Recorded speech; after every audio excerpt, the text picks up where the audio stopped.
안녕하십니까. 저는 성서침례대학원대학교의 김택수 교수입니다.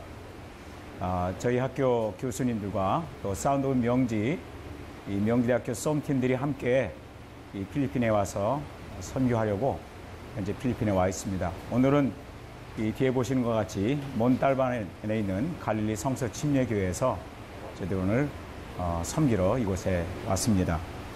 오늘 저는 화학작용이라고 하는 제목으로 말씀을 드리고 싶습니다. 제가 같은 날 같은 장소에서 같은 종류의 화분을 사다가 같은 장소에 놔두고 같은 날 그리고 똑같이 물을 주었음에도 불구하고 화분 하나는 죽고 화분 하나는 살아 있습니다. 왜 그런 현상이 일어났을까요? 사실 저도 아직 그 해답을 잘 모르겠습니다. 그런데 어떤 성도들은 주일날 함께 하나님의 말씀을 듣는데 어떤 분에게는 큰 기쁨이 되고 어떤 분에게는 힘든 말씀이 되는 것을 봅니다. 어떤 분은 말씀 후에 목사님 제가 오늘 큰 축복이 되었습니다. 이렇게 말씀하는 분이 있는가 하면 어떤 분은 아무 말도 없이 마치 그날 예배 시간이 너무 힘들었던 것처럼 조용히 인사도 하지 않고 사라져가는 그런 모습을 볼 때가 있습니다. 왜 이런 일이 일어나는지 혹시 여러분은 아십니까? 물론 그날 특별히 좀 힘든 일이 있었다든지 몸이 피곤했다든지 또 다른 이유가 있을 수도 있었을 겁니다. 그런데 그 여러 가지 이유 중에 하나가 히브리서 4장 2절 말씀에서 찾아볼 수가 있습니다. 그들이나 우리나 기쁜 소식을 들은 것은 마찬가지입니다. 그런데 들은 그 말씀이 그들에게는 아무런 유익이 되지 못하였습니다. 그들은 그 말씀을 듣고서도 그것을 믿음과 결합시키지 않았기 때문이라고 이렇게 말씀합니다. 제가 새 번역으로 읽어드렸습니다. 말씀을 듣고서도 믿음과 결부시키지 않았기 때문에 같은 날 같은 장소에서 같은 하나님의 말씀을 들어도 어떤 사람들에게는 삶에 아무런 변화가 일어나지 않는 것을 봅니다.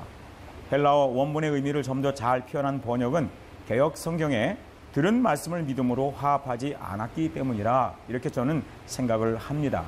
화합하다라고 하는 단어는 둘 이상의 물질이 화학적으로 결합해서 본디의 성질을 잃고 새로운 성질을 가진 물질로 변한다. 즉 화학작용을 의미하는 단어입니다. 수소와 산소가 반응해서 무엇이 됩니까? 네, 물이 됩니다. 언제 어떻게 하나님의 말씀이 죽은 문자가 아니라 살아있는 말씀이 될 수 있겠습니까? 하나님의 말씀이 우리의 삶 속에서 살아 운동력이 있는 역사하시는 그런 말씀이 되는 순간은 우리 자신이 하나님의 말씀을 듣고 믿음으로 합할 때, 결부할 때 그런 역사가 일어나는 것을 봅니다.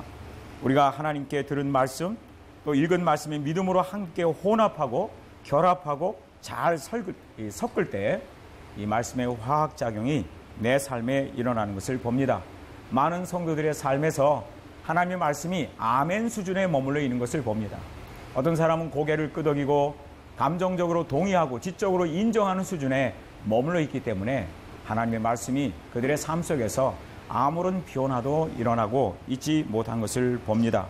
성경에 보면 주님의 말씀에 사람들이 믿음으로 합하니까 물이 변하여 포도주가 되었습니다. 주의 말씀에 순종하니까 빈 그물이 고기가 가득 차서 찢어질 정도로 많은 물고기가 잡혔습니다. 수많은 사람이 예수님과 옷자락을 스치며 지나갔지만 그 많은 사람들의 삶 속에 아무런 변화도 일어나지 않았습니다.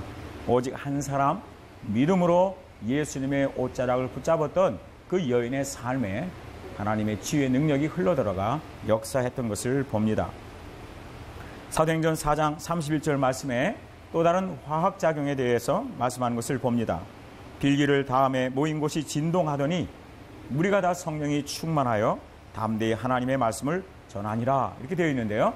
무엇과 무엇이 결합되어 있습니까? 여기 보니까 빌기를 다음에 그랬어요. 하나님 앞에 기도했던 그 일과 그리고 성령의 능력이 합해서 모든 무리가 다 성령이 충만한 화학작용을 가져왔습니다.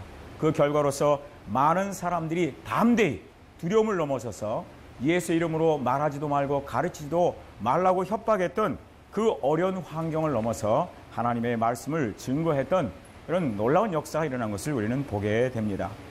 하나님의 말씀과 나의 믿음이 결합되어 화학작용이 일어날 때 성경은 면역력을 길러줍니다. 영적 발육을 도와주는 순수한 젖이 되기도 하고 빛과 등불의 역할도 하고 우둔한 자를 일깨워주고 꿀보다 더 맛있고 명철함이 자신을 가르친 스승보다 더 뛰어난 그런 결과들을 가져오는 것을 볼 수가 있습니다.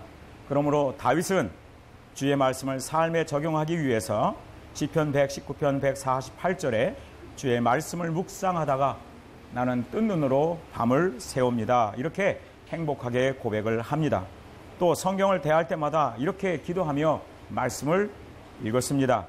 내 눈을 열어주십시오. 그래야 내가 주님의 법 안에 있는 놀라운 진리를 다 볼 것입니다. 말씀을 믿음의 순종과 결합하여 하나님 경험의 화학작용이 날마다 여러분의 삶에서 일어나게 하시기를 바랍니다. 감사합니다.